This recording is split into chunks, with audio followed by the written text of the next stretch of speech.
안녕하십니까. 만화공인중개사의 저자 이용훈입니다. 오늘은 민법 및 민사특별권 신점문제풀이 399선 제3강 시간으로서 21번부터 30번까지 같이 문제를 풀도록 하겠습니다. 자, 지금부터 21번 문제 시작하겠습니다. 21번. 다음은 법률행위의 목적의 적법성에 관한 설명이다. 거리가 먼 것은 1. 강행법규 중 효력 법규에 위반하면 원칙적으로 무효이다. 맞습니다. 2. 강행법규 중 단속 법규를 위반하면 원칙적으로 유효하고 다만 행위자가 단속상의 제한 또는 처벌을 받는다. 맞습니다. 3. 부동산 중개보수의 상한을 정한 공인중개사법의 규정을 초과한 중개보수 약정은 전부 무효이다. 전부는 아니죠. 이것은 일부 무효, 즉 초과 부분만 무효입니다. 초과 부분. 초과 부분에 한하여 무효. 그래서 X. 4. 중간생략 등기를 금지하는 부동산 등기 특별조치법의 규정은 단속법규로서 이에 위반하여도 그 사법성의 효력은 유효하다. 맞습니다. 5. 토지거래 허가 구역 내에서의 중간생략 등기 금지는 효력법규로서 이에 위반하여 제3자 간 합의에 의해 해자입니다. 오타났네요. 각각의 단계마다 허가를 받지 않은 경우 그 등기는 무효이다. 맞습니다. 다 오고 하나만 X. 21번은 거리가 먼 곳을 고르니까 3번이 정답이 되겠습니다. 다음 22번 문제를 보겠습니다. 반사회적 법률행위에 관한 설명으로 옳은 것은, 자, 반사회적 법률행위 절대적 무효죠. 그래서 선의의 제3자 보호 규정이 없습니다. 일단 그 정도는 머리에 두고 보겠습니다. 반사회적 법률행위로 무효는 선의의 제3자에게 대항하지 못한다. 민법 제103조 대항할 수 있죠. 선의의 제3자 보호 규정이 없습니다. 틀렸고요. 두 번째, 첫 계약의 대가로 아파트 소유권을 인정하여 주었다면 부당이득을 이유로 그 반환을 청구할 수 있다. 없습니다. 없다. 청구할 수 없다. 그 첫 계약만큼은 반사회적 법률행위로서 무효입니다. 자, 첫 계약은 반사회적 계약으로서 무효지만 첫 계약을 대가로 해서 아파트 소유권을 이전하는 것은 불법 원인급여에 해당이 됩니다. 이 불법의 원인으로 인해서 재산을 급여하거나 노무를 제공할 때는 그 이익의 반환을 청구하지 못한다고 민법 제746조에 나와 있습니다. 그래서 청구할 수 없다. 3번. 반사회적 법률행위는 당사자가 무효인 줄 알고 추인하면 새로운 법률행위로서 유효하게 된다. 유효하게 되는 건 아니죠. 무효는 한번 무효면 무효입니다. 그거는. 반사회적 법률행위는 사회의 질서에 반하는 법률행위이기 때문에 이 자체로 무효예요. 그래서 알고 추인을 하더라도 무효입니다. 자, 이건 틀렸고요. 네 번째, 명의수탁자가 신탁재산을 처분하는 경우에는 그 매수인이 수탁자의 배임행위에 적극 가담하더라도 그 처분행위는 무효다. 매수인이 수탁자의 배임행위에 적극 가담했을 때 그 처분행위는 무효입니다. 그냥 매수인이 수탁자의 파는 것을 알고, 즉 악의일 때는 유효지만 악의이면서 배임행위에 적극 가담했을 때는 무효입니다. 이 경우는 무효가 돼요. 이거는 판례에 나와 있습니다. 자, 5번. 강제집행을 면할 목적으로 부동산의 허위의 근저당 설정 등기를 경로하는 행위는 경로 마쳤다는 얘기죠. 등기를 마친 겁니다. 특별한 사정이 없는 한 반사회적 법률 행위에 해당되지는 않는다. 판례에서 인정하고 있습니다. 자, 다 X고 하나만 옳은 것을 구하는 거니까 5번이 정답이 되겠습니다. 23번. 갑이 자기 소유의 X부동산을 을에게 매도하고 매매 대금을 수령하였으나 이를 알고 있는 병이 적극적으로 권유하여 갑으로부터 위 부동산을 매수하고 소유권 이전 등기를 격려하였다. 다음 중 틀린 것은, 자, 이중매매에 대한 것입니다. 1. 갑과 병 사이의 매매 계약은 무효이다. 맞습니다. 2. 을은 갑에 대하여 소유권 이전 채무의 불이행을 이유로 손해배상을 청구할 수 있다. 맞습니다. 3. 을은 갑을 대의하지 않고 병에 대하여 직접 등기의 말소를 청구할 수 있다. 없죠. 이것은 을은 갑을 대의해서 청구해야 됩니다. X. 4. 을은 소유권 이전 청구권의 보존을 위하여 갑과 병 사이의 매매 계약에 대하여 채권자 취소권을 행사할 수 없다. 맞습니다. 채권자 취소권을 행사할 수 없죠. 채권자 취소권은 채권자에게 해가 됨을 알면서 행한 채무자의 법률 행위를 취소하여 채무자의 재산 회복을 재판상 청구할 수 있는 채권자의 권리를 말합니다. 예를 들면 채무자의 일반 재산이 채무자의 전체 채무에도 부족한데도 불구하고 채무자가 제3자에게 채무자의 부동산을 아주 싼 값에 매매하는 경우, 이런 경우에 채권자는 채권자 취소권을 법원에 청구할 수 있습니다. 갑이 병에게 가장 매매했다면 채권자 취소권이 성립하지만, 지금 문제에서는 갑과 병이 가장 매매한 것은 아니고 다만 갑이 을과 병에게 이직 매매를 하였고, 이때 제2매수인인 병이 적극 권유하였으므로 민법 제103조의 위반의 절대 무효에 해당될 뿐입니다. 병의 무효가 절대 무효이므로 을은 병에게 직접 말소를 청구할 수는 없고 갑을 대의해서 말소 청구를 할 수 있는 것입니다. 그래서 4번은 맞는 지문이고요. 5. 병으로부터 X부동산을 전득한 정이 선의이더라도 소유권을 취득할 수 없다. 그렇죠. 절대 무효니까 취득할 수 없습니다. 다 오고 하나만 X 틀린 것을 고르니까 23번은 3번이 정답이 되겠습니다. 다음 문제를 보겠습니다. 24번. 갑이 그의 부동산을 을에게 매각하였으나 소유권 이전 등기는 아직 하지 않았다. 그런데 갑이 그 동부동산, 같은 부동산자입니다. 동부동산을 병에게 다시 매도하고 그 병 앞으로 소유권 이전 등기를 해줬다. 역시 이중매매의 법리입니다. 정리하면 갑이 을에게 첫 번째 매도를 하고 다시 또 갑이 병에게 두 번째 매도를 한 경우입니다. 이와 관련된 다음 설명 중 옳지 않은 것을 구하라는 문제입니다. 1.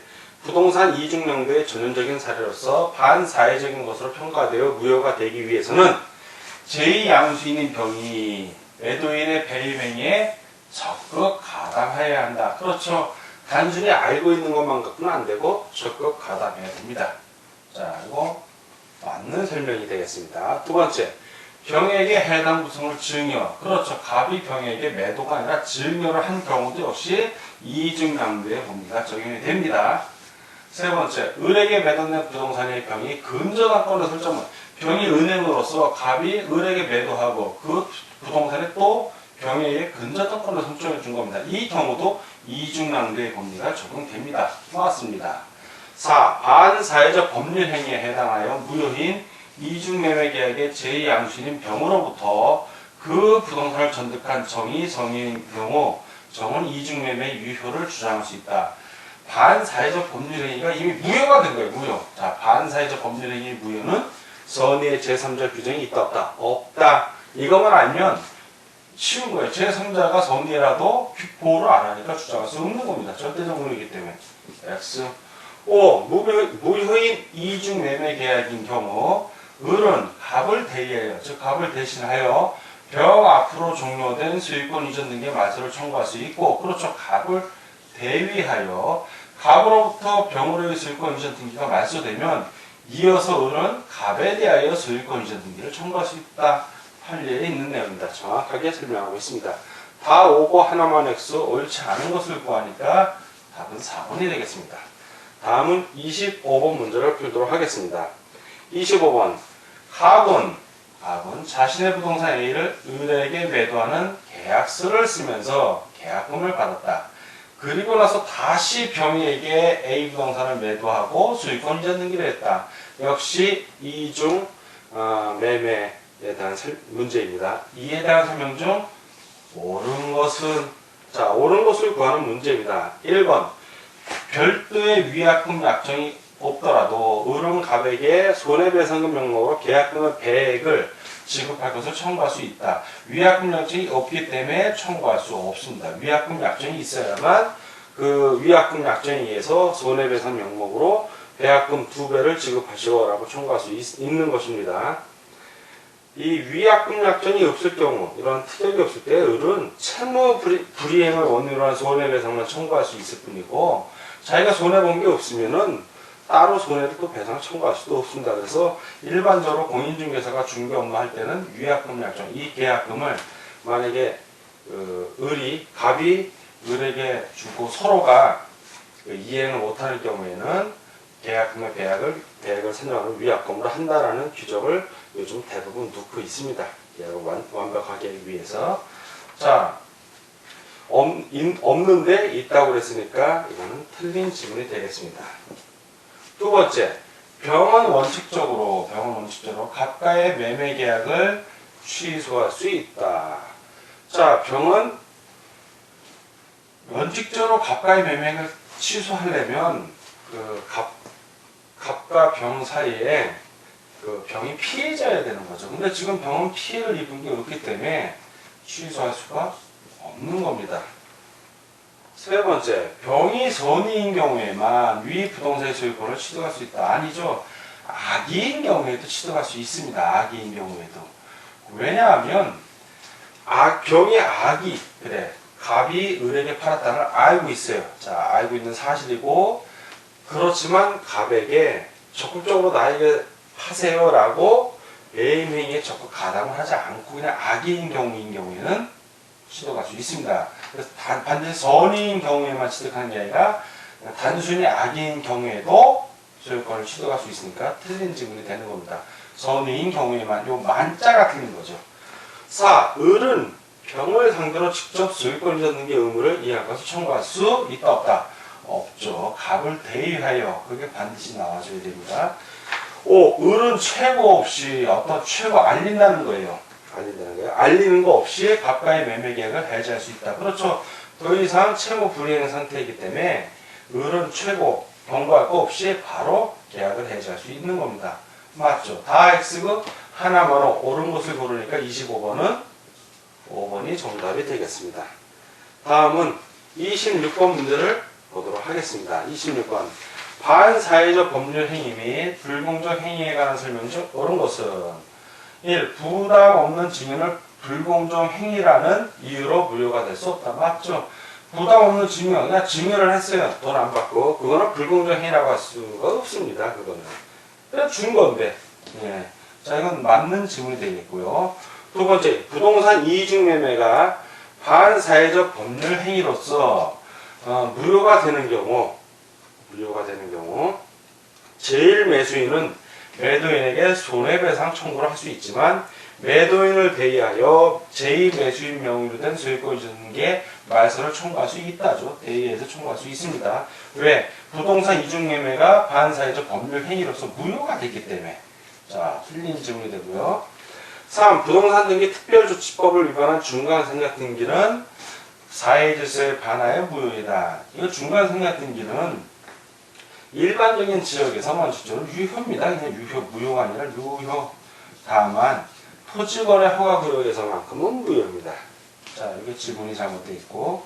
4. 부척 관계를 맺은 대가로 부동산을 증여받은 척으로부터 그 부동산을 전득한, 다시 받은 사람이다. 자가 그 사실을 알았던 경우에는 소유권을 취득하지 못한다. 취득합니다. 소유권을 취득하지 못하는 게 아니라 취득을 해요. 왜냐하면 부척관계, 자, 척관계를 맺어서 증여한 경우에 그 증여자, 즉, 이 첩의 남편이라고 볼 수가 있죠. 그 증여자는 첩에게 부당이득 반환 청구할 수 없습니다. 그리고 소유권에 대한 반환 청구권도 없기 때문에 첩으로부터 그 부동산을 얻은 사람은, 취득한 사람은 그 사실을 알다 하더라도 선의하게 관계없이 소유권을 취득하는 것입니다.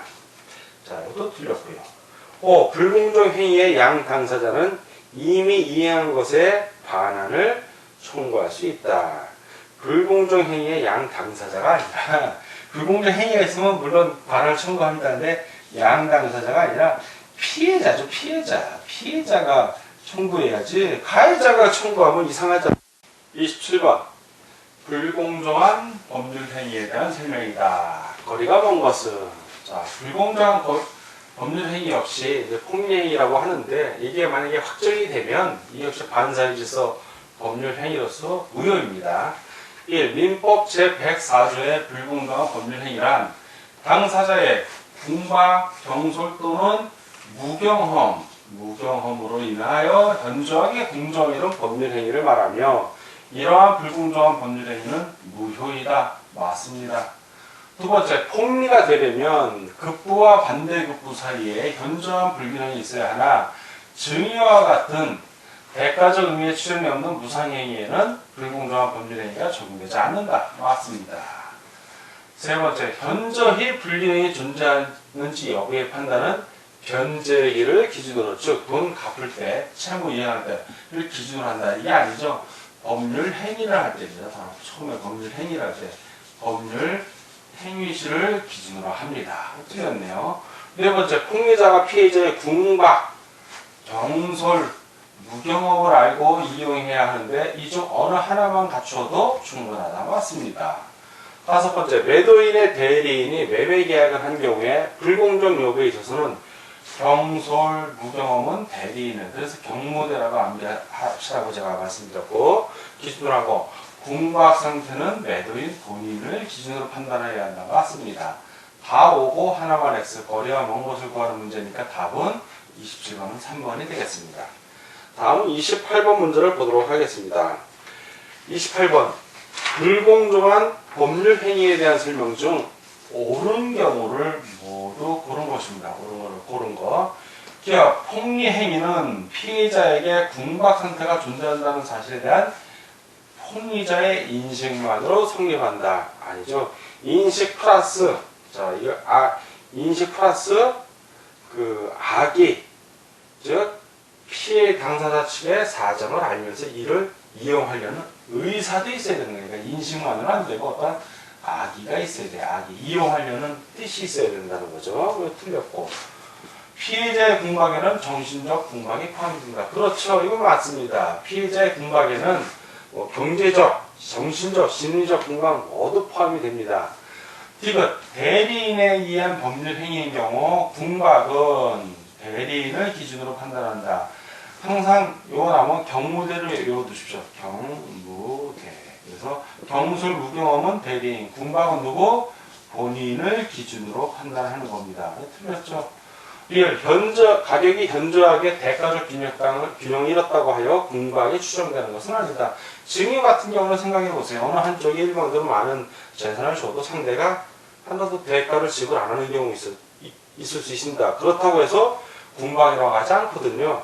자, 그래서 궁박이 추정되는 것은 아니다. 즉, 증명은 피해자가 피해 입었다고 증명을 해야 돼요. 자신이 궁박하던 건 상대가 이용했다는 거를.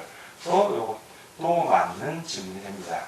자, 니은하고 리을을 고르라는 얘기예요. 옳은 걸 고르니까. 그럼 28번, 니은하고 리을이 어딨나 보면 3번에 니은, 리을이 있습니다. 그래서 28번은 3번이 답이 되겠습니다. 자, 다음 29번 문제를 보도록 하겠습니다. 갑은 국문 해독 능력이 없는 노인 을을 부주켜 을의 토지 1000평을 시가의 5분의 1 가격으로 매매 계약을 체결하였다. 다음 설명 중 틀린 것은, 자, 틀린 걸 고르는 문제입니다. 1. 급부와 갑이 준 돈과 반대급부 받은 1000평의 땅 현저하게 공정을 이룰 수도 있습니다. 이렇다고 해서 바로 을의 경솔 무경험이 추정되지는 않습니다. 이건 맞는 질문입니다. 왜 노인 을이 문장에는 부직했다고 되어 있지만 줄 수도 있거든요. 증여 같은 거 할 수도 있기 때문에. 1. 위 매매 계약이 무효가 되려면 갑이 을의 경솔 무경을 알고서 이를 이용하여야 한다. 그렇죠. 요게 또 필요한 겁니다. 세 번째, 불공정한 법률행위의 주관적 요건과 객관적 요건은 모두 이를 주장하는 피해 당사자가 입증해야 된다. 이 경우 을이 피해자라면 노인 을이 입증을 해야 되는 겁니다. 이때 주관적 요건은 폭리자가 이제 갑이죠. 피해자의 궁박, 경솔, 무공험 셋 중에 하나 아무거나 상관없습니다.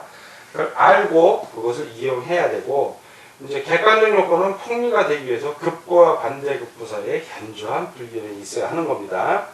지금 객관적인 조건은 인정이 되지만 주관적인 조건은 증명을 해야 되는 겁니다. 물론 객관적 조건도 증명을 해야 되지만 문제에는 5분의 1 가격이라고 나와 있기 때문에. 자, 그리고 또 맞는 지문입니다. 어쨌든 피해 당사자가 다 입증을 해야 된다. 입증을 해야 한다. 4. 합의 을을 부추겨서 현재의 공정을 이룬 법률행위라 했으므로 판례상 불공정한 법률행위로서 무효가 된다. 그렇죠.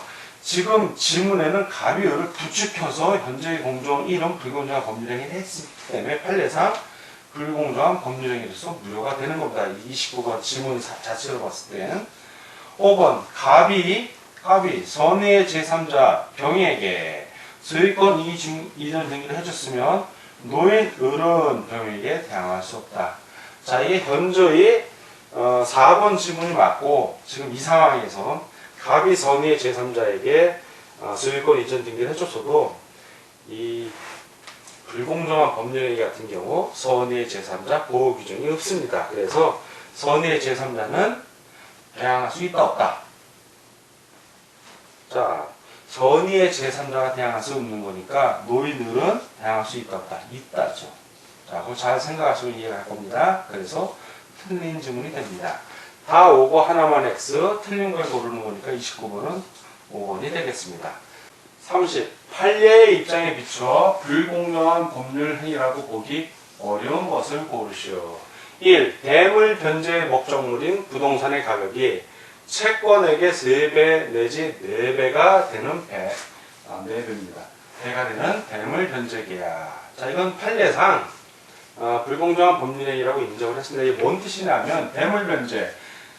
차용을 해서 채무자가 물건으로 대신 변제, 갚는 겁니다. 갚는데 이 목적물인 부동산, 물건으로 지금 갚는 그 물건을 얘기하는 거예요. 그 부동산이 자기 채권액의 3배에서 4배. 예를 들어서 1억을 빌렸어요. 1억을 빌렸으면 1억에 해당되는 부동산으로 갚으면 되는데 지금 3배, 4배니까 이 부동산 가격이 3억에서 4억이 되는 거예요. 이걸로 갚는다는 얘기죠. 이런 경우는 판례상 불공정한 법률행위로 본다. 이 얘기입니다. 맞고요.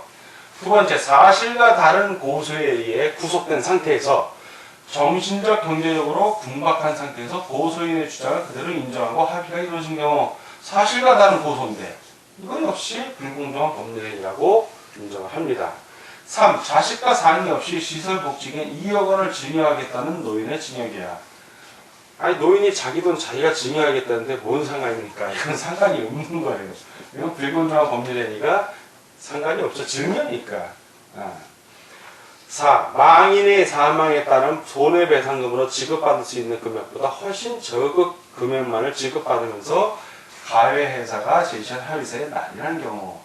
자, 사람이 사고로 죽었어요. 그래서 회사로부터, 가해회사로부터 손해배상금을 지급받는데 그 지급받을 수 있는 금액이 예를 들어서 한 5억이라고 치면 이 5억보다 훨씬 적은 5천만 원에 합의를 했다면 이런 경우 불공정한 법률행위라고 보는 겁니다. 판례상. 자, 맞고요. 수사기관의 불법 구금. 자, 합법이 아니라 불법 구금된 상태에서 구속을 면하기 위해 거액의 손해배상을 추가 지급하기로 합의한 경우 역시 불공정한 법률행위로 봅니다. 그래서 다 오고 하나만 X 보기 어려운 것이니까 3번이 정답이 되겠습니다. 수고하셨습니다. 지금까지 함께 문제 푸느라고 수고하셨고요. 앞으로도 계속 이렇게 민법 좀 어려울 수 있지만은 두 번, 세 번 반복해서 시청하시면 자신감도 붙고 그리고 기본서에 있었던 것도 요약 정리가 되니까 계속해서 공부해 주시길 부탁드립니다. 자, 오늘 강의 여기서 마치고 다음 시간에 뵙겠습니다. 감사합니다.